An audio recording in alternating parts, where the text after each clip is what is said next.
morning, good morning, good morning. Okay, just hold on. There are a few more of your classmates who are joining the session, then we can start. Okay, so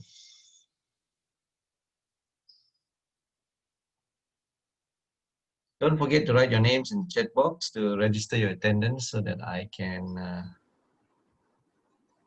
compare it with my attendance list, and we'll be starting in a minute's time.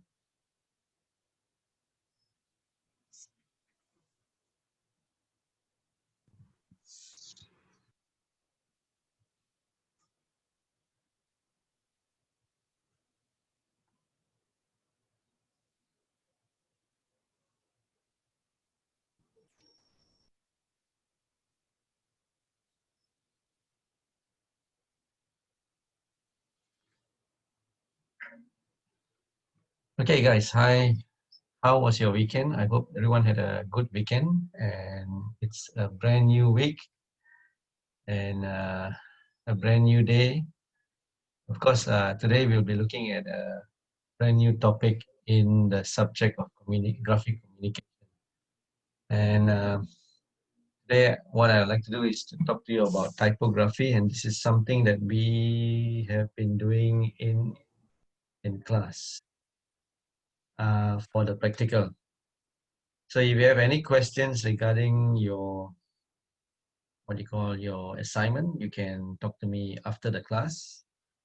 I don't think I'll be taking the entire 2 hours for this class. I will take the first half for one part of the lecture, and then after the break, I will show you some mistakes not to do for typography. If you're looking into doing typography, these are just some known mistakes that has then given different meanings to the word or to what the message is intended for people to see.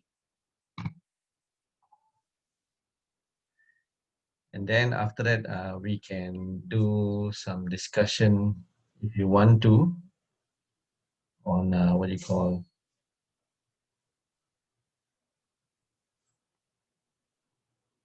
on your work.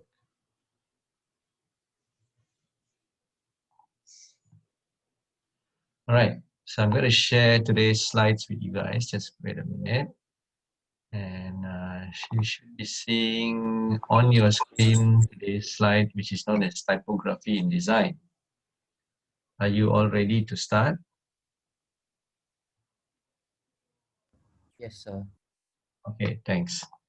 So let's move on with typography in design. Last week, I talked to you about how design can be a language on its own. We looked at things like the primary design factors, secondary design factors, and we also looked at the elements of design.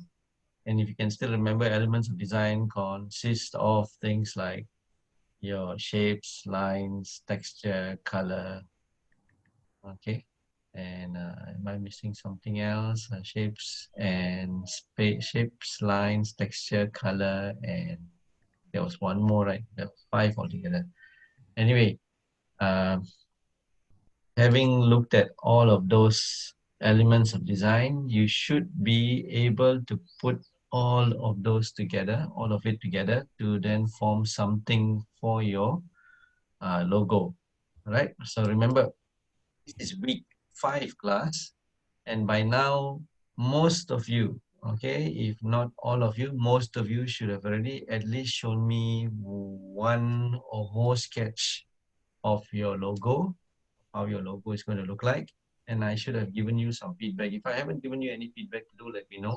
I know I received some emails only this morning, very early in the morning. I haven't actually looked at it yet, but I will get back to you once I read it. Okay. Another thing is, take note of take note that today is actually today is supposed to be the third progress. So for some of you, you haven't even shown me any progress. So if you haven't even shown me any progress, that means today you will start to get your first progress. For some of you, you've already got your, you're showing me for the third time. That means it is the third progress. Okay, the progress started about 2 weeks back. So this is the third progress. Next week is the last progress. So remember, if you were to show me something, say this week, and you show me every day of the week, it's considered still the third progress. It's only one progress only, okay? So next week is the final progress, and then after that is the submission of your work. All right. So if you looked at last week's lecture, we were talking about how you can use design as a language. Today, I'll be looking at typography in design, and we're going to see how typography and why is it so important for your design. In fact, last week's practical, I touched on some typography. We created some text, we formatted it. We did some in the formatting. We did some kerning and tracking and things like that. If you still remember from last week. And then I also showed you how to use shapes and lines to create letters that if you're going to have, say, letters, for example, the letter DOC in your design for your logo, then you should be showing me what you call, you should be doing it from scratch, okay? So if you're joining me today for the first time, remember, you have to show me some sketches of your work. It's very important so that I can give you some feedback. And remember, if I'm not happy with what you have done, I will tell you to go and redraw it or sketch even more so that I come across something that you can do, which looks nice, both creatively and in design. Okay. So let's get started with today. Today, there are some objectives, and we're going to look at a historical context for the evolution of typography. How did it all come to be? We look at some typographic terms and explain something known as the measurement system. Okay, but remember last week we were looking at kerning and tracking and all these things. These are all the typographic terms. Of course, we also want to look at typography as a whole, an anatomy of typography, to try and understand, okay, to get an idea of what the lines and the way you do your strokes when you're drawing your typography, what it all means and so on.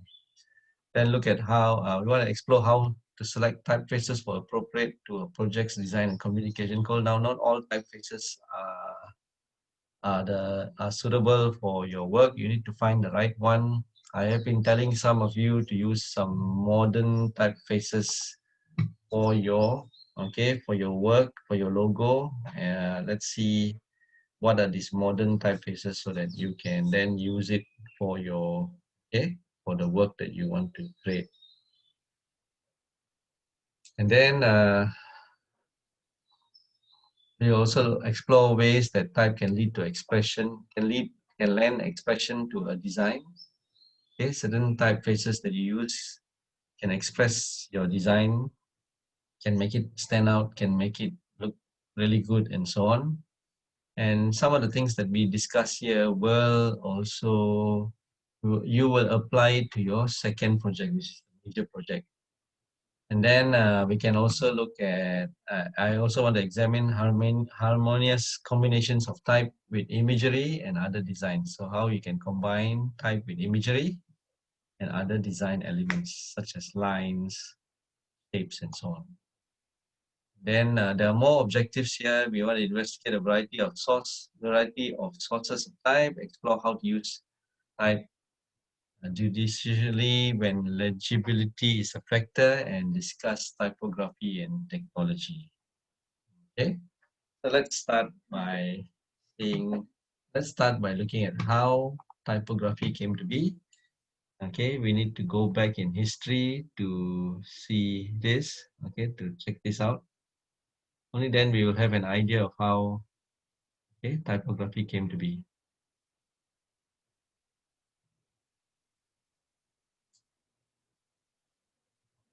Now, just a quick reminder: if any of your friends are stuck in the waiting room, and if they happen to message you to tell me to let them in, please let me know in the chat box. I also want to inform everyone here in class that if you are stuck in the chat room for more than 5 minutes, please email me. You should already have my email address. You shouldn't be telling me, this is week 5. You shouldn't be telling me, oh, I don't have your email address. I didn't know what to do. I'm not sure, and this and that and so on. Everything, okay, has been said over the last 4 weeks. So please email me and let me know. And I will then go to the waiting room and let you in. And another thing is, if you are planning to attend my class, please make sure you attend my class before 8:15, okay? Or 15 minutes. I'll give you a 15 minutes after the class. You can still attend after the 15 minute. If it's 8:16 and above, okay, if you're waiting in the waiting room, you're still waiting in the waiting room, you haven't sent me any email, don't expect me, okay, to know that you are there, because I will be busy doing the lecture or the practical, okay?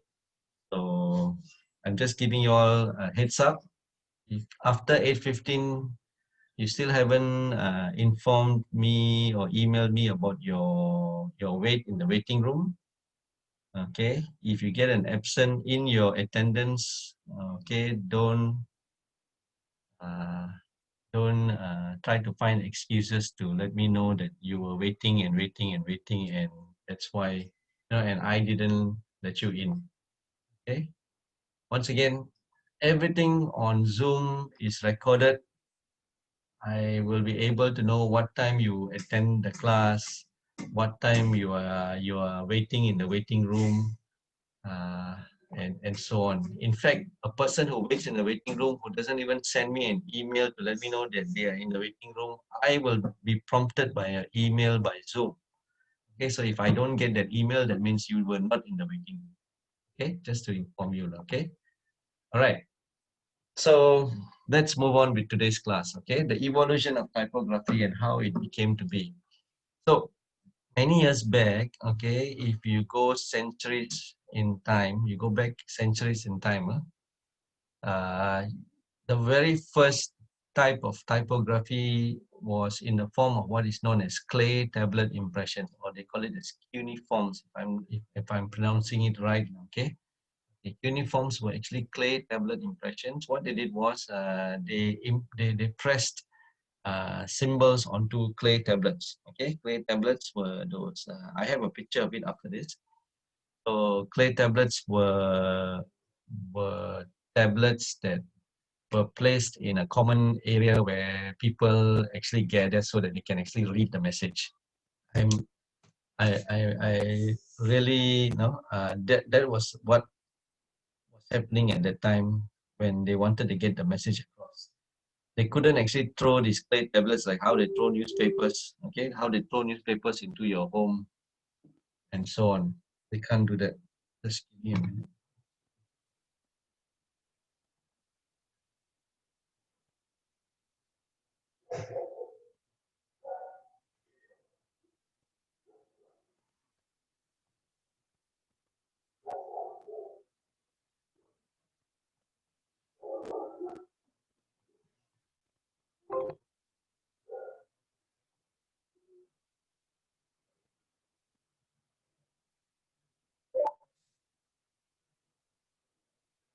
Okay, guys at home, can you hear me?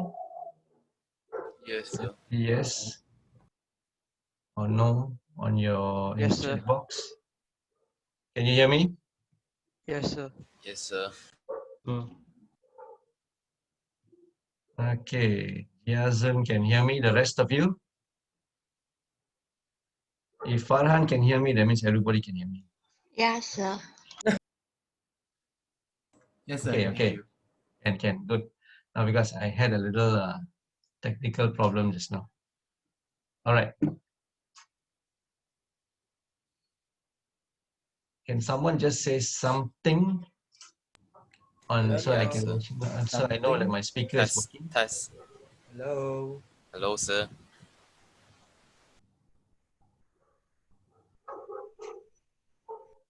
Say maybe a yes or something. Sir, can you hear us, sir? Hello. Yes. Hello.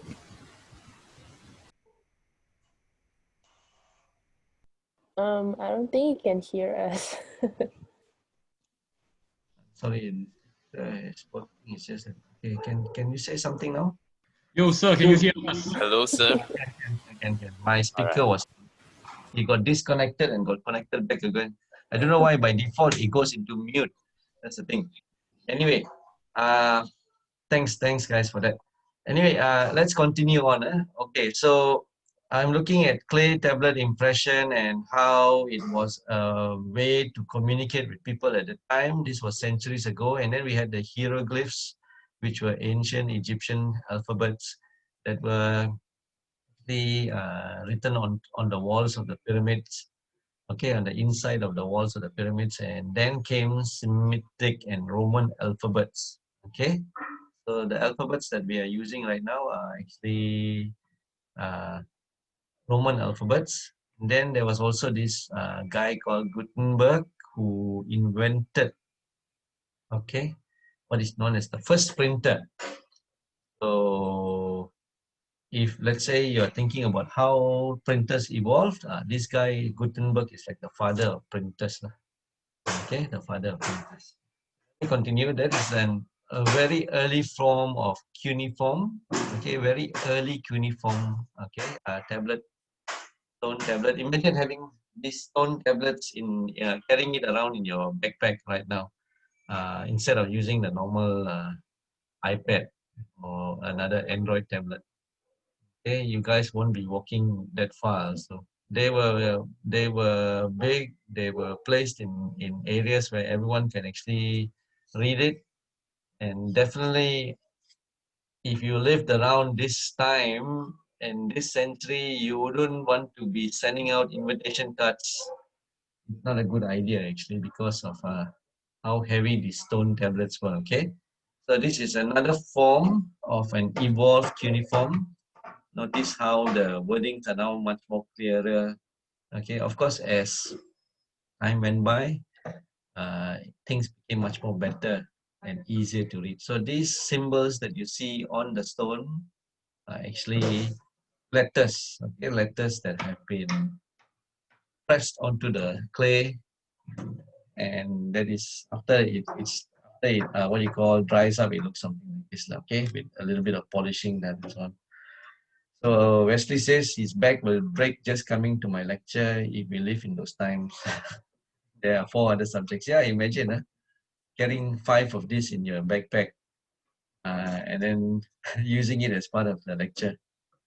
Oh man, I cannot imagine. Okay, and then this is another cuneiform. It's called the Akkadian. Okay, cuneiforms are actually impressions of what you call symbols in the form of certain characters and maybe even alphabets at the time onto clay tablets. Okay, so they could have even chiseled this, not only pressing it onto soft clay, but chiseling it. Okay, chiseling it using a hammer and a chisel to chisel it away. And imagine you guys taking down notes now in class, and chiseling away. I can imagine all the knocking going on, tick, tick, tick, tick, tack, tack, tack, tack, tick, tick, just to write one word. And then I'll say, class is ended, please. Now time for you to go back. That could be, just try to think, put yourself in the people at that time in this century, whichever century it was. Okay, put yourself there and think about it, how difficult it was for them to get messages to other people. Okay, so this was so much earlier, before even paper and before even ink uh, was founded and so on. Okay, then came hieroglyphs. Hieroglyphs look like this. They are actually symbols that went on to mean something, which can be found on the walls of the pyramids. So if you ever had a chance to go to the Great Pyramids in Egypt, not the one here at Bandar Sunway, then you will see that you can find all of this actually on the walls. Okay, they all tell a story. It was all about telling a story about the person buried there and what that person did there. Each and every symbol, if you look at it closely, represents an alphabet. Okay, like for example, A is represented by a bird. There's so many birds there. They got the owl, they got another bird which represents W and O, and they got the owl that represents the letter M. Of course, my name starting with the letter L is represented by a lion. Okay, you see the lion. So we all those who start with the letter L, you guys are all lions, right? So don't mess with us. Actually, we will eat you up. And then if you start with an F, I don't know what is F there. Is that a slug? It looks like a slug. Okay, and all of these creatures, and also I would say birds, all were symbols that or animals that you can actually find around the area. Because if you remember what you call, you remember the Egyptian pyramids, they were all very closely built to the Nile River. So there you could find a lot of birds and a lot of this kind of other creatures and so on. So I would say that's how they got the inspiration to get the symbols to represent the alphabets. Okay. In the next one here, you will find that it's a nice table that gives you a better understanding of each and every one of the symbols and so on. So they had eagle representing the letter A. Okay, and then it goes on to give you something in Egyptian hieroglyphs and hieratic and Semitic, and later equivalents such as in the Greek, Roman, and the Hebrew letters. Okay, Wesley says F is a yes. To me, it's a slug. It looks like a slug. Okay. Uh, maybe I think that's what it means, I think. But take a look at all those letters and all those symbols in the hieroglyphs that later on could be translated to Roman alphabets, which then can be easily understood by us. Okay, when we read those letters, symbols on the walls and so on. Okay, so for more into all of this, I've given you some links at the bottom for you to go and check out. Okay, what it is all about, and a little history into all of this. Okay, so that's what happened many years ago. Now moving on, this guy is Johannes Gutenberg, and he can be considered as the father.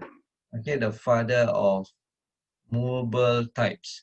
When I talk about movable types, I'm talking about what is known as the earliest form of printing or printer lah. Printer is the machine that you will use to print. The printers that we have today in our homes, if you have one, okay, whether it's a laser printer or a laser printer or what you call a bubble jet printer, uh, you will note that, I mean, you have to have it. All came from this guy's the idea. It came from this guy. Okay, but this guy Johannes Gutenberg lived a very long time ago. Okay, I think somewhere in the early 15th or 14th century, if I'm not mistaken. If you want to do a quick check on Johannes Gutenberg, very quick check. He lived in the 15th. He lived in the 15th century. Okay, so he was a German. Okay, a German who introduced printing to Europe with the printing press. So if you can visualize in your minds newspaper today, how it's being printed, the newspaper press. If any one of you have got a parent working in for the news, and if you get a chance to go and see the press, the printing press, they go through this very huge printer. Okay, this huge printer that the paper goes through, and all the all the news is then printed onto the paper. Now, I think these days the printing press is a lot more modern, in the sense that the printers are really large scale printers of what you have at home, or what we have at home now. Okay, large scale printers. They have this kind of printers that they have a very large scale printer that can print the billboard that you see that is on the billboards that you can, and the advertisements that you see that are on the billboards and so on. Okay, so they have a printer that size, the size of the billboards. They have printers that can do very large posters and so on. Okay, we're talking beyond the A1 poster size. They can go that big. But if you go back in time, in within the 20th century, when people started printing on printing the newspaper, the press, what they used to do is, and this was confirmed by one of my very old neighbors, lah. This man I knew who used to work for the New Straits Times, and what he said to me is that I remember he used to tell me that they had these printers where each and every type, think of a type as a letter or a symbol or a character that you can see on your keyboard. Okay, on the keyboard is all known as characters lah. Okay, so think of each of those characters. They are all on a metal plate.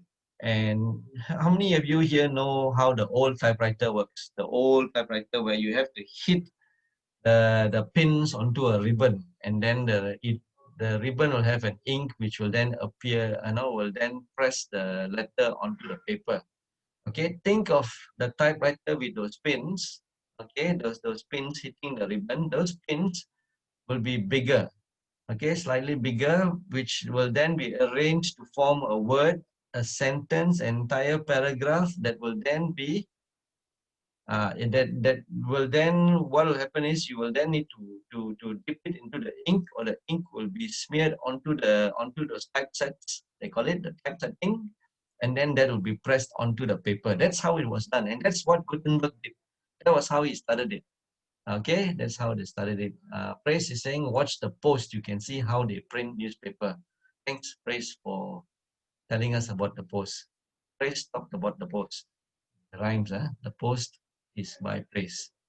Okay, and then Wesley goes on to say, if you make a mistake, time to start over again. That's, yeah, correct, Wesley. If they made a mistake, so people who did those type settings for newspaper, they really had to go through proofreading, and that's where the proofreaders come in to make sure that everything was correct and so on. So what else? This got okay. Yeah. So yeah, this guy is the one that introduced printing. Okay, printing to Europe, and then of course through Europe it spread lah. And this, as you can see, is the first. He did the first printed Bible. He did the first printed Bible. Is the complete book printed with mobile metal types. So the Bible is not a 1-2 page book. It's got many pages, and you can imagine how long it would have taken him to just come up with this version. And if he had made any mistakes, he had to redo just that page again and so on. So it's not easy actually at that time. Living in those times it was never easy lah. Okay, if you did something new and it benefited the people will praise you. If it didn't benefit the people will actually condemn you and burn you.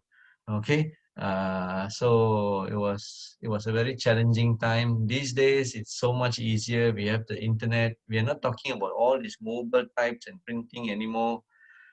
People are thinking of how to create the next killer app. Okay, the next killer app to, like what the name says, like to kill off all the other apps out there, that kind of thing. So if you invented something really good, they still burn you. That's what Ryan said. Okay, Ryan, yeah. At that time, people thought that you were, communicating with beings that were, were not from this place and so on. That's how the thinking was at that time, lah. Because a lot of they had not only the religious factor, they also had the political factor and so on. And you needed to be in good standing with all these people in order to get your inventions through and so on. So that's a little bit about Gutenberg. So when it comes to the evolution of typography, type in the 20th century looked very futuristic. It's still evolving now in the 21st century.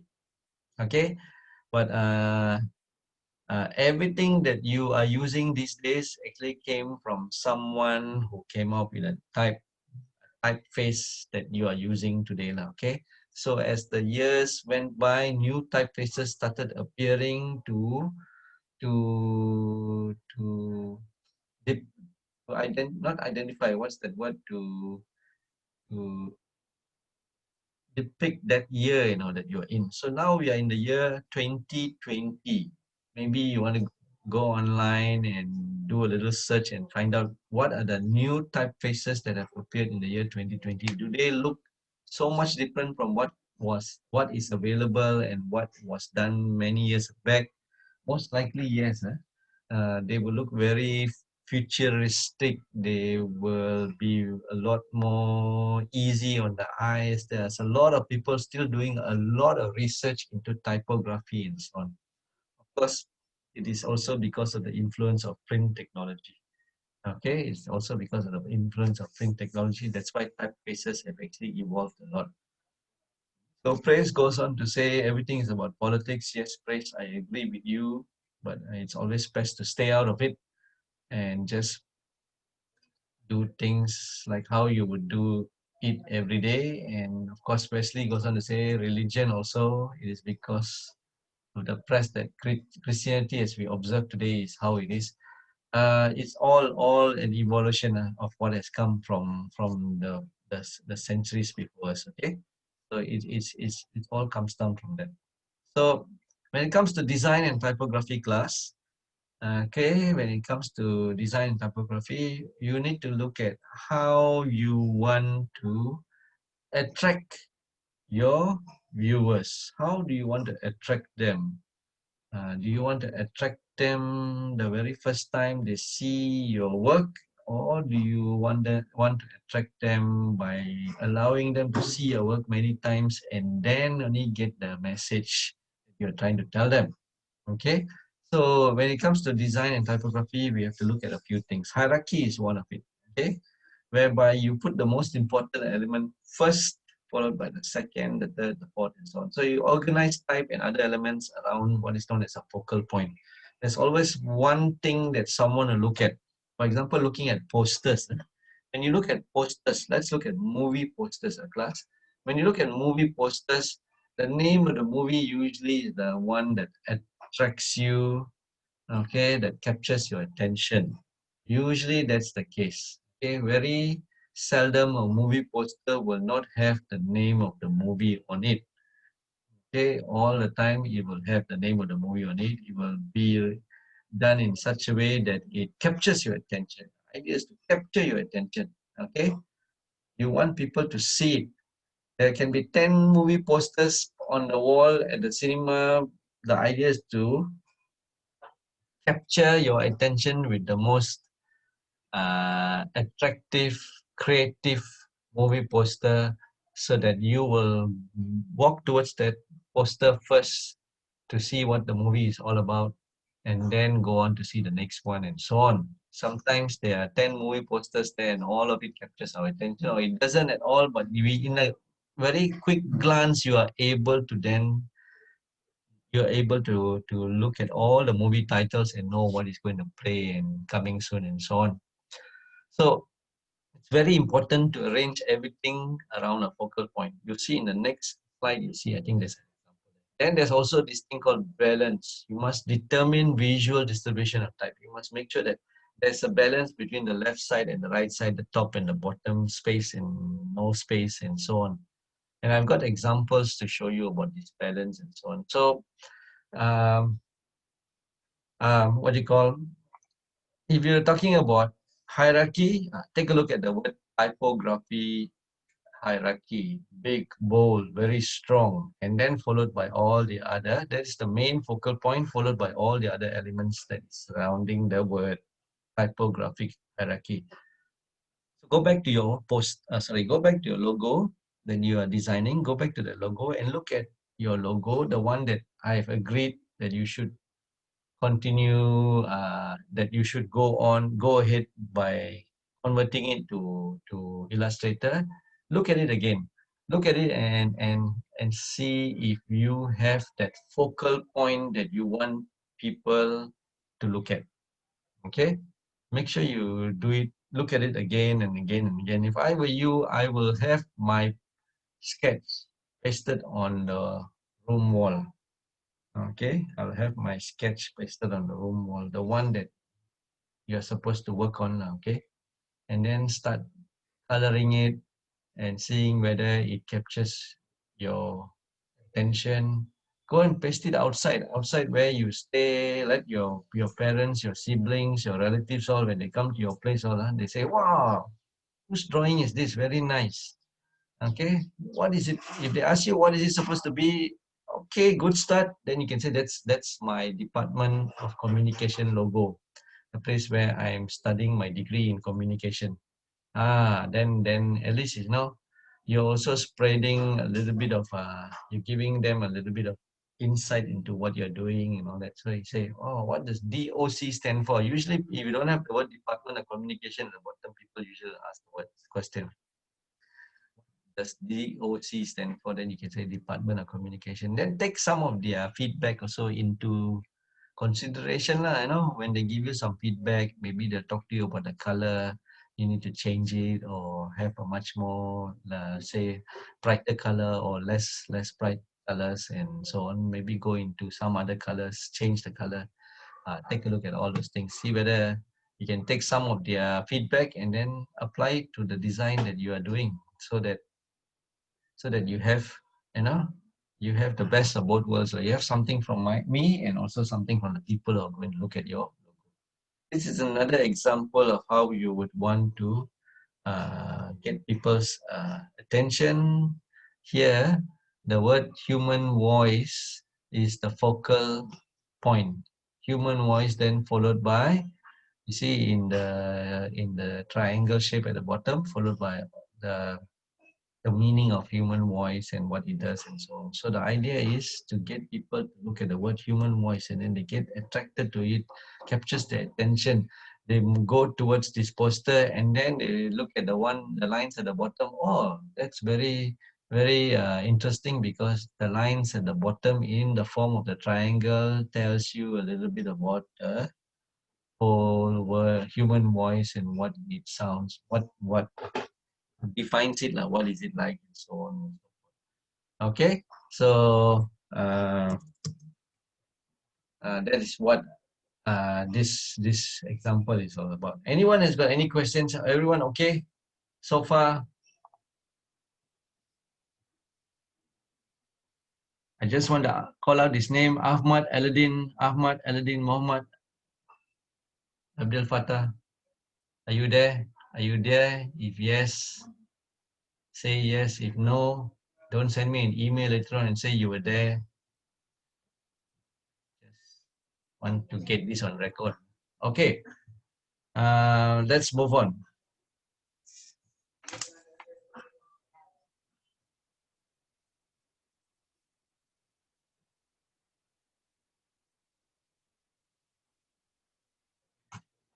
So when it comes to balance, take a look at this. This is an example here of an A4 landscape typography. This can be useful when you're doing your major project.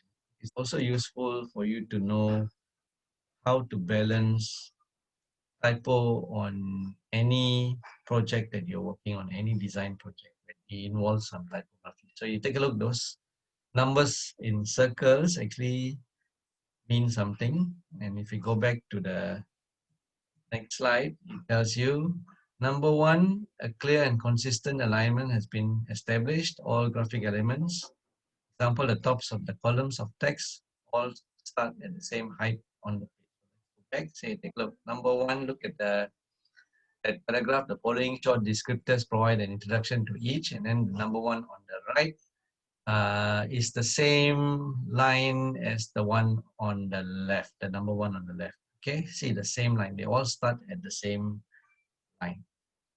So they start at the same height now, okay? And then number two means a text-heavy page is balanced by large areas of white spaces. Take a look whether it's true or not. Number two shows you white space at the bottom there, but at the top there, you see, if you were to have a line going across diagonally. Okay, diagonally from the top right to the bottom left, top right to the bottom left, and you see that the bottom space there is balanced. Okay, not sure what I'm saying. I'm going to draw for you a line that goes across diagonally. See, like that. So take a look. This area that has got a lot of text is balanced out by this area which has got some space. Okay, that's the whole idea of that second point there in the next slide. Everyone okay? Clear? Okay.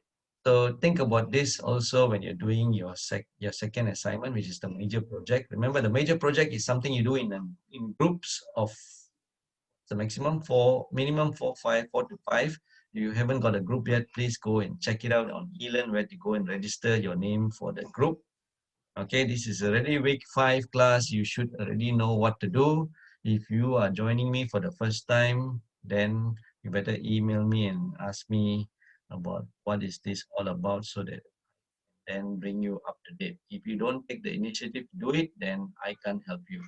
Okay, I'm gonna clear all these drawings and then you see in the next page, okay, what is number 3 over there?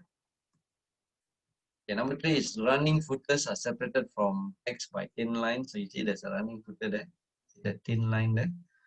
Okay, footer is what appears right at the bottom, and then a large column on the right hand side of the page is left free to visually balance the 2 large columns of the text on the left. So you not only balance it by having white spaces like what is said in point number 2, but point number 4 also tells you there is a large column on the left which then balances up the heavy text on the right. So this particular section here, okay, this one here is balanced by what you see here.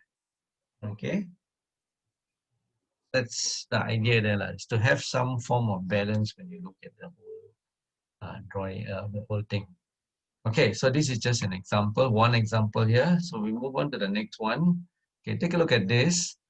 Okay, something very similar to what we saw just now, but here we are looking at, okay, what is known as a portrait typography. A for portrait, the other one was landscape. So same thing, we have the number 1 here. Take a look at number 1. What is it all about? So images are considerably cropped. For example, the white dividing lines have not cropped the features of the face. It is particularly important to consider the cropping of faces to make sure no features are obscured. Thing is, when you do a crop, please try to make sure that the face is still there. You see here, okay, 1/3 of the face can be seen, which is what you see. Oops.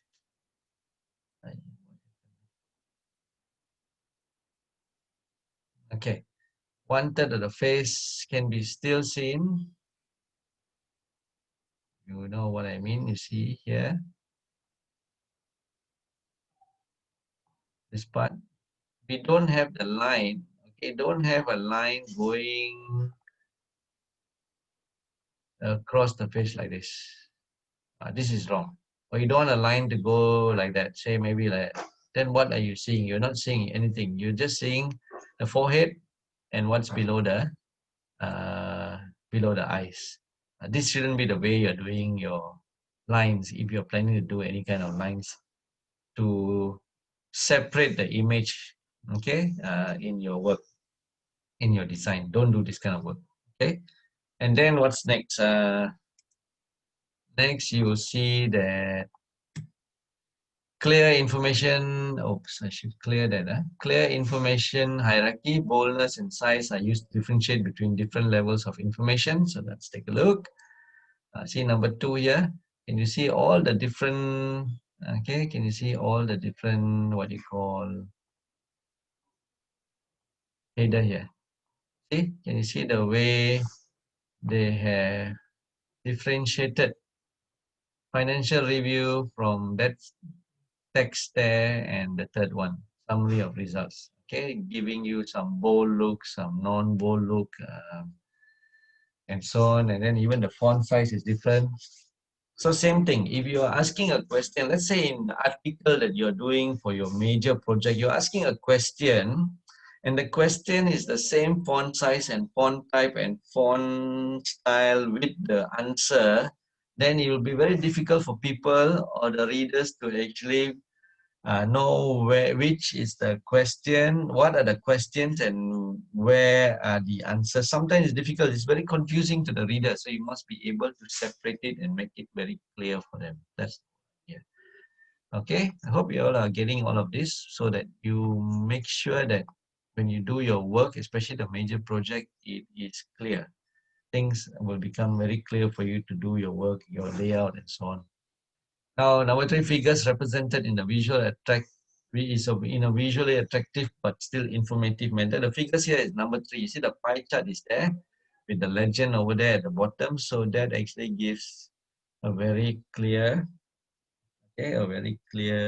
look at what those figures at the bottom in the legend is all about.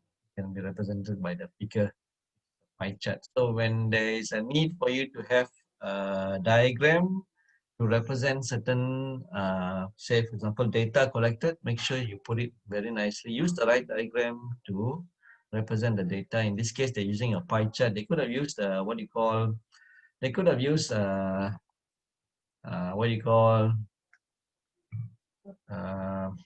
bar chart, but why didn't they do that? Because maybe by chart, with that 4 different data there, it would have been very difficult to actually see what is going on there. Okay. Right, and then finally we have footnotes neatly placed at the bottom of the page and divided from main copy by a thin line. So same thing, footnotes are really there. So any footnotes, please put it at the bottom and separate it with a thin line. Okay, and this is another example here. This is a brochure, okay, brochure 2 spread. Let's take a look at it. Look at all the numbers there. What is one there? Consistent design element. In this case, the strong horizontal line and the use of corporate blue is adapted and applied constantly across the spread. You can see the blue line down there. Oops. Okay, this is the blue line, blue line. Okay, it's there to separate the top from the bottom.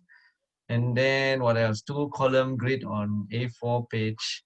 This is shown by the pink outline boxes, which is not part of the design. Of course, where the pink are, there are some pink. Okay, there is a box there.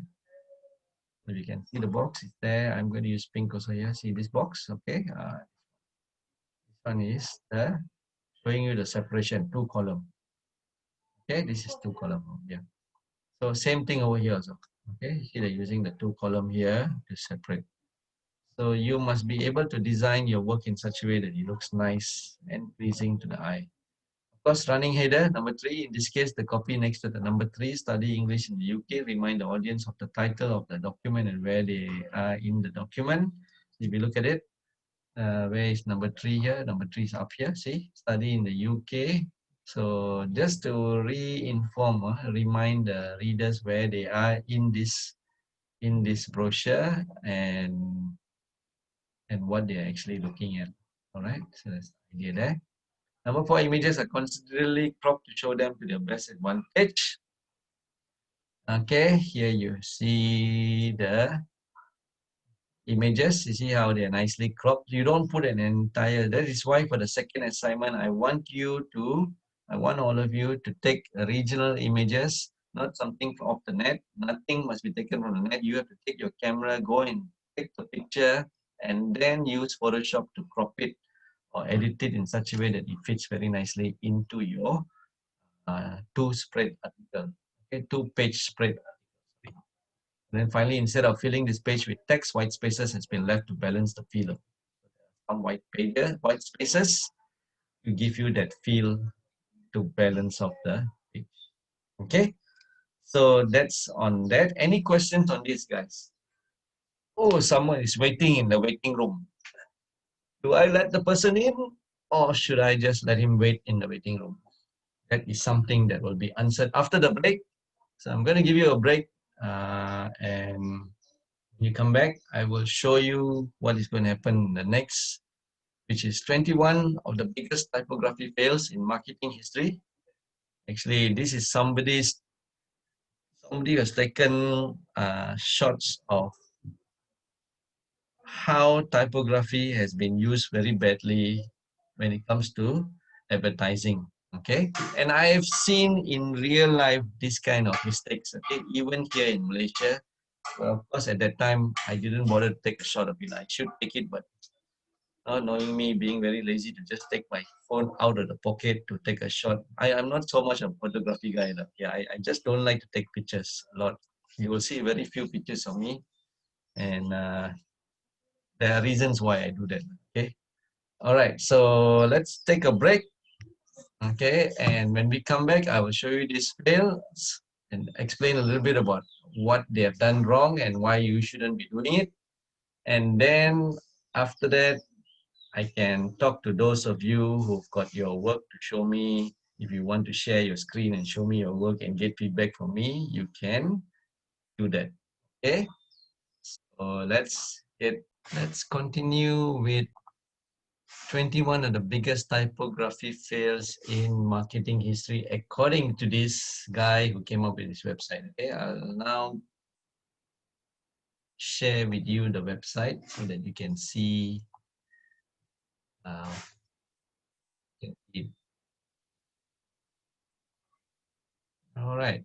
So can you see the website that's in front of you? Yes, sir. Can see. Okay.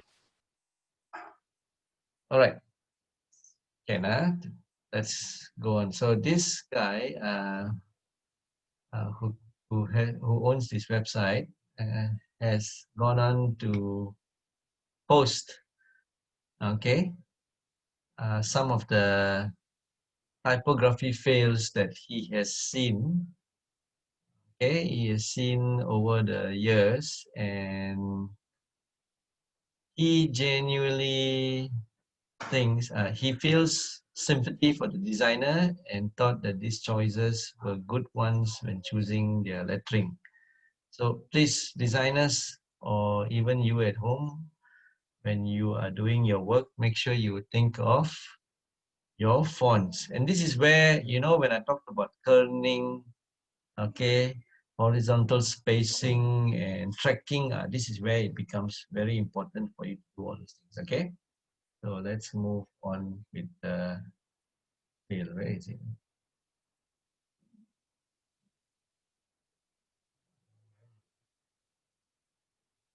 Remove it.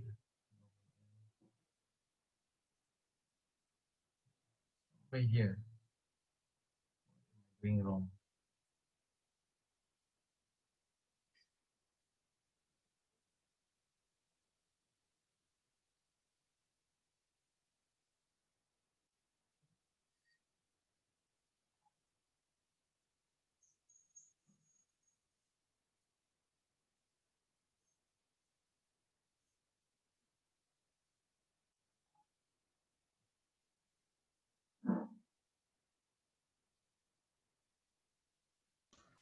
So should you try clicking on the image?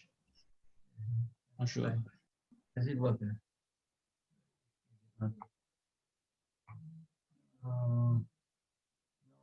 Oh, please work. Why isn't it working? Just 1 minute, 1 minute. I thought I got it all set up just now. It was working. Here's the link. Oh,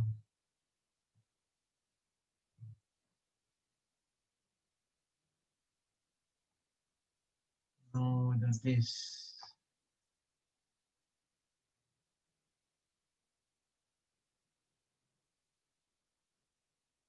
He's removed it. Okay. Refreshing it. Let me try. Refreshing it. No.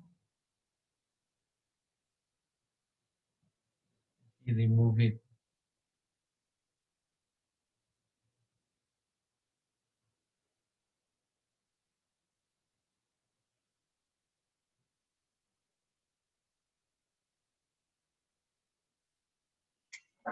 Okay, just hold on a real one here. And if you see, it's supposed to be cover your home in a click. Okay, and imagine something like that showing on a billboard. So if you're driving through, I guess many people will think twice. You know, will actually not say think twice. They will be looking at the picture again and the billboard again, and then seeing that whether is there anything wrong. But it's actually okay. Cover your home in a click.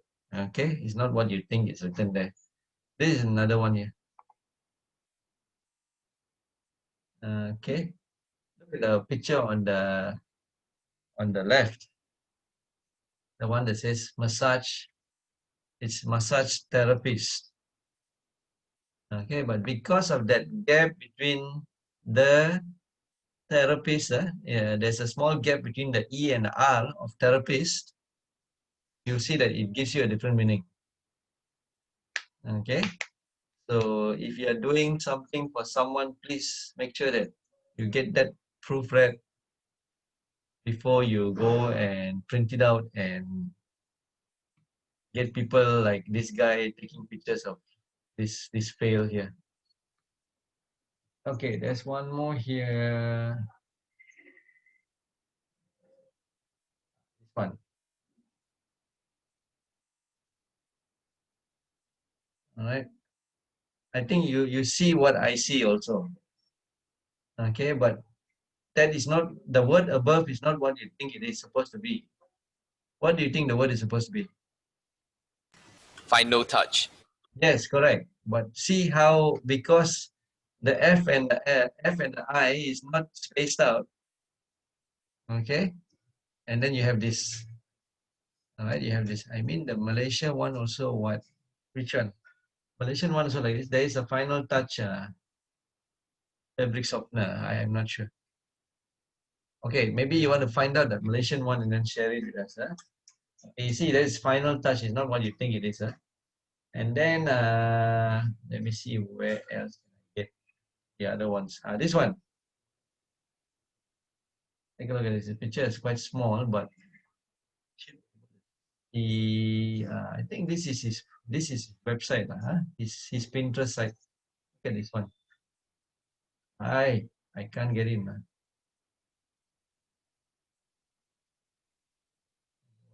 I don't want to log in. I'll show you this one here. Can you see this? Sorry, you can't see this, but can you see this one? What you see? It's supposed to be men's, okay? Men's cuts. C-U-T-S, but because the U looks like an L and I, that is why you look at it as something else.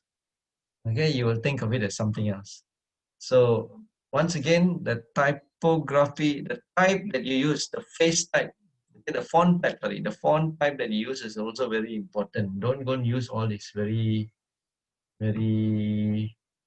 funny looking ones. Okay, what about this? What do you think is written there? Tubes and horses Oh, or what? something like that. Tubes and horses. Tubes. Tube as in tube, T. T-U-B-E. Tube and hoses lah, hoses, H-O-S-E-S, hoses. Okay, tube and hoses. So this is one. See, it's supposed to be a T. Well, why go and use so fancy writing and make it look like a P? Okay, some of them may even look at it as a P. They won't look at it as a T. This one is something else. I just picked up now. Look at that. the word is pen is. Okay, pen is, and because of the spacing between the letter N and I, if you don't space it out enough, it will sound it will mean something else. Okay, so anybody who wants to go for the week and is open for business. Okay, that is one. All right, I think that big one is found everywhere. Right? Okay, what about this one? See, just because there's not enough space between the C and the L, you think of it as another word. Okay? So it is not. It is actually click lovers. All right? Click lovers. So please, when you're doing this, especially those who are thinking of doing a fancy looking D for your letter D for the Department of Communication, try not to be too fancy lah, okay? With the letter D. Small letter D will look like, a small letter D will look at a small letter D and then try to make it look like it, okay? Don't go and change the way it's supposed to look. This one, luckily we don't have this, I don't have this around the office telling us to do this. If not, every Friday I'll sure go off now. Okay, well, it's actually turning off the lights. It's flick off Fridays. Okay. But because of the L and the I, it looks like a U. Okay, it looks like a U. Even though what they shouldn't have done is have that line, that space between the L. They should make that space more. That gap should be more, not like that. Yeah. Okay. This is something I just saw. You don't want something like this. So they're selling mice for a ring, for $1. Okay, at McDonald's. Okay. And then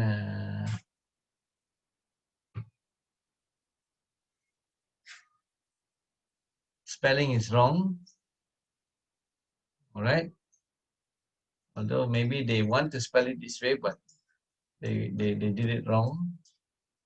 I think earlier you all got this, right? The Pepsi, the ape, AAPE. Actually, that's ape, but it looks like as if it looks like rape. Okay, so that's not something good there. Some more with there's one. This one. Look at this. So if you're thinking of doing it, can go here. Okay, but actually it's actually kids exchange. Okay, it's actually kids exchange. So because of the spacing between the S and the E, they're so near to each other, it means something else. Okay, it looks something else.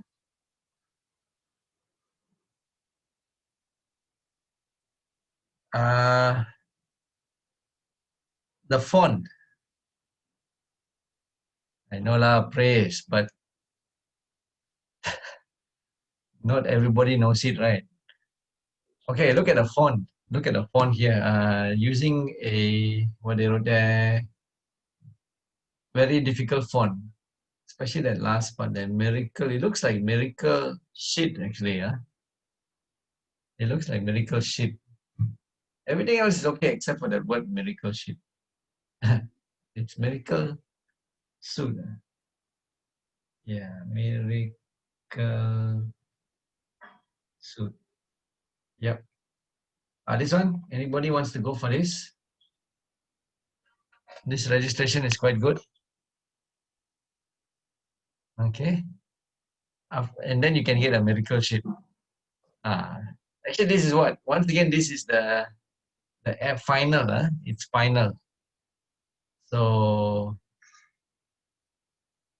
when you have words like this, final, try not to have the F and the I close to each other. Kerning is very important here. Okay, kerning is very important. And also the F, you look at the way the F looks like, that curve at the top of the F. That curve makes it look, when it joins together with the I, it looks like as if it's an A. Okay. You didn't get the intended word. Which word, Mira? This one that I'm showing you right now, is it? Okay. What So else? I have a question.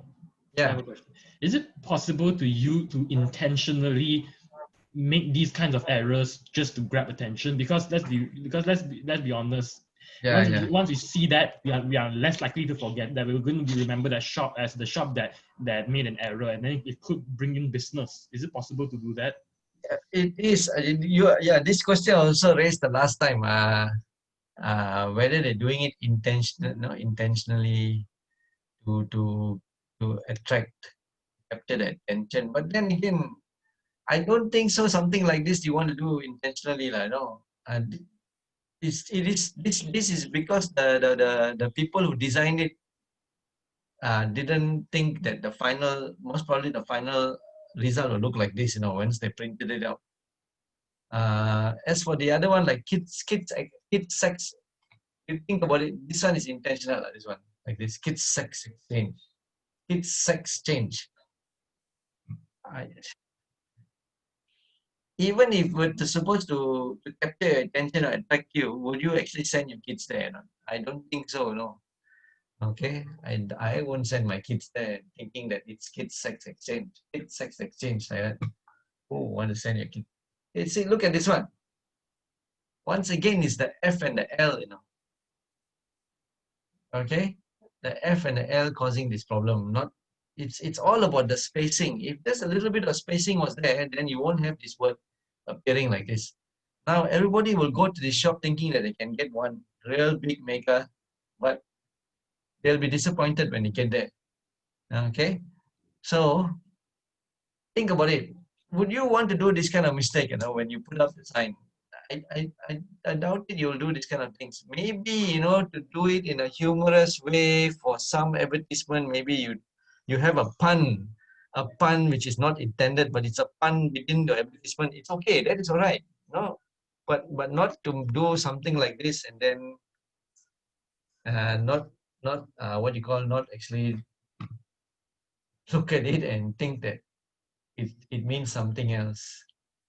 I don't know. What do you guys all think, the rest of you? Okay, look at this one. What does that what does that actually fat taco? Yes. And they had they go on to have a very nice looking, I don't know whether that's a logo or whatever on top. It actually looks like like some sort of gas coming out of it.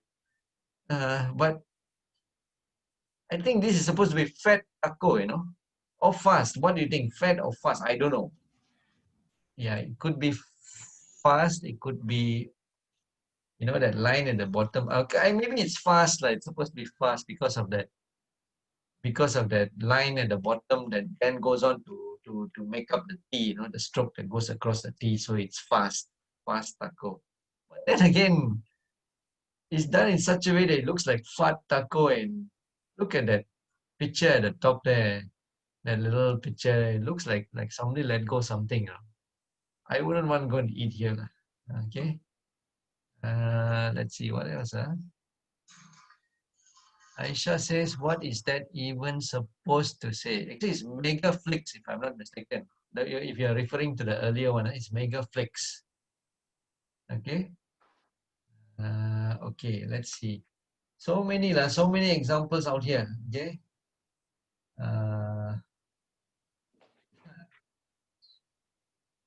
This one, I know the pull stick is supposed to be, okay. Pull stick is supposed to be the L, but you just don't look at it that way. Some people don't know that it's a pull stick. Okay, they never played pool before and they don't know that it's a pull stick. Then they'll think that this is a place where you can go and get pool. Okay, pool. I don't know what it is. Okay. Look at this one. This one is okay. I wouldn't say it's a typography fail, but it's more of a color fail. Yeah. Okay. To release dough, please. To release dough, press green button, and it's all in red. Okay.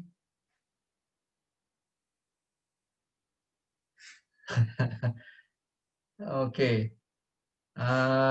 Anything else I can look at? Yes.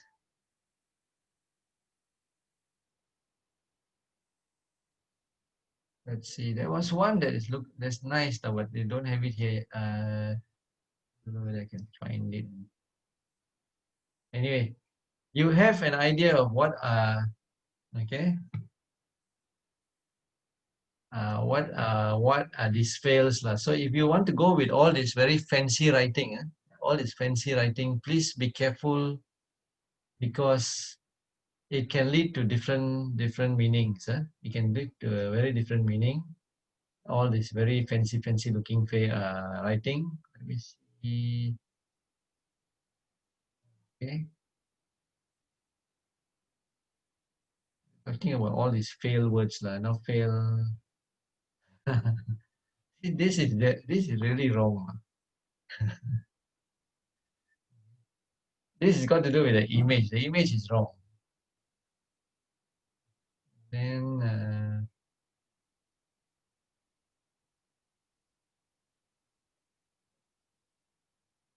okay, then don't.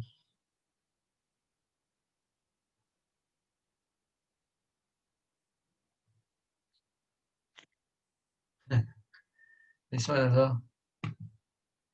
Anybody wants to hire them? It's not a typography fail, but the acronym is wrong. Okay, that example that I want to show you from that guy was quite good lah. What about this one? Take a look at that. What does it look like to you? Utter spawn. So if you want a collection of utter spawn, you're going to get this. But here is POM, P-O-M. Okay. And take a look at this. When it's reflected against the water, it's supposed to be suit yourself, but it looks like it's shit yourself. All right. Because they are funny because of the way they have used typography to do the wordings without properly thinking of the type of font and how it will look like when the finished work, not how it will look like when it's finished, the work. They fail to do all this kind of what you call proofreading and kerning and tracking. Remember go back to last week's practical in class, what I was doing, all that kerning. And look at this one. This one is very, okay, funny. You look at it as something else. What do you see? Okay. It's supposed to be puffy paint, if I'm not mistaken. Okay, P-U-F-F-Y, but the F-F stand looks like S-S. Okay, it looks like S-S. So it turns out to be something else. Okay. Time to This buy it for my one. cat.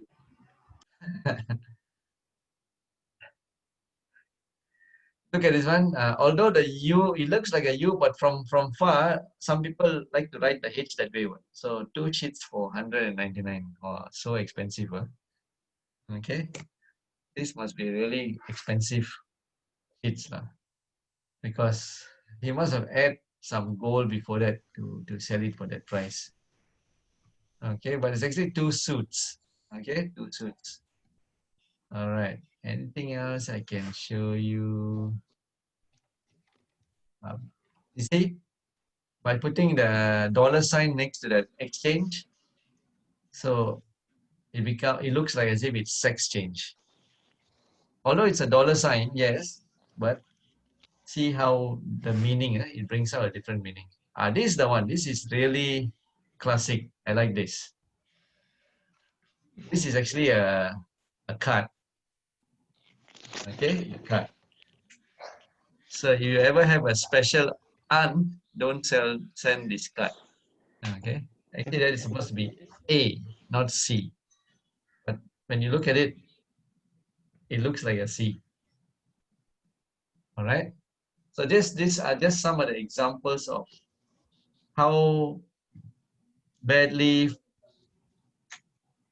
typography can go. If you fail to use the right font, it will give you a different meaning. So please make sure you use the right font.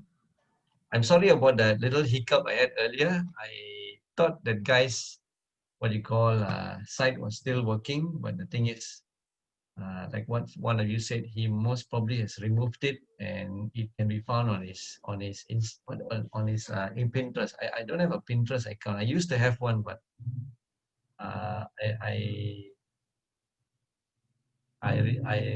deactivated my account. The only thing I have is Facebook.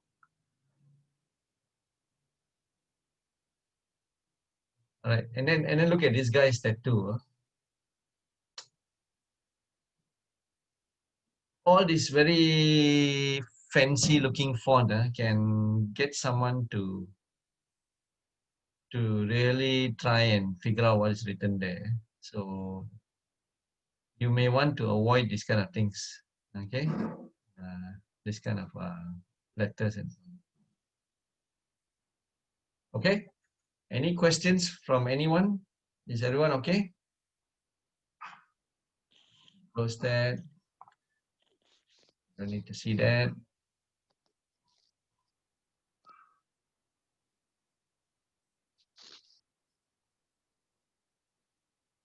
Okay. All good, sir. Okay, thanks. All right, so the next one I have already showed you last week. Please try to avoid making this. Okay, Fiza is in the class. I thought she's not here.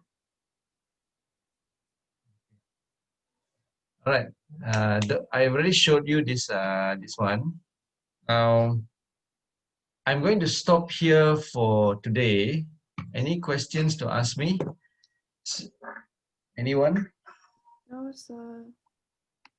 Okay, so if you are planning to do your logo, I have praise picture here.